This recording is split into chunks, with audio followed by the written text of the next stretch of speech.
Salut tout le monde, c'est Alex pour Space Game Tech, j'espère que vous allez tous très bien. On se retrouve aujourd'hui pour le récap hebdomadaire de ce qui s'est passé dans l'actualité spatiale.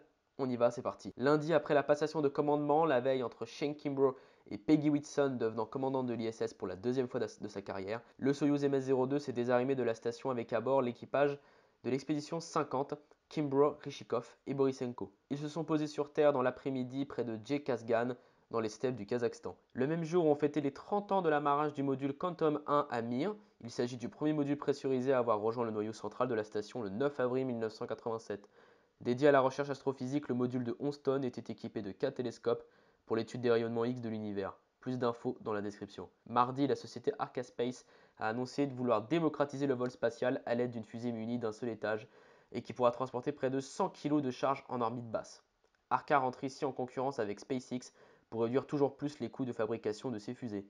Le premier essai de son lanceur AS-2CA est prévu pour 2018. Mercredi, on célébrait la journée internationale du vol spatial habité.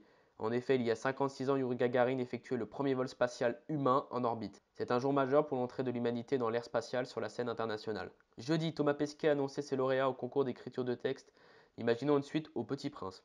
En effet, il a décerné le prix international à un jeune de 13 ans vivant à Hong Kong et le prix France à une jeune femme de 24 ans, sur près de 8000 candidatures. Le jour même, la NASA a annoncé de nouvelles découvertes sur les océans qui peupleraient notre système solaire. En effet, lors de cette conférence, l'équipe de la mission Cassini, cette petite sonde orbitant Saturne, a révélé que l'un de ses satellites Encelade réunirait des conditions propices à la vie.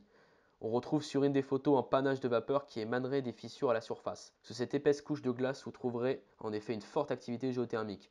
L'eau y serait chaude en profondeur, avec la présence d'hydrogène favorable à l'apparition d'une vie microbienne. La sonde est prévue de se désintégrer le 15 septembre prochain dans l'atmosphère de la géante gazeuse. C'est tout pour cette semaine, j'espère que ce récap vous aura plu.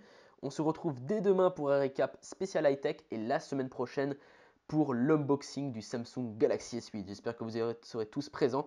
N'hésitez pas à vous abonner, à cliquer sur la cloche des notifications pour ne plus rien louper et à lâcher un like à cette vidéo, ça fait toujours plaisir. On se retrouve pour une prochaine. Salut à tous.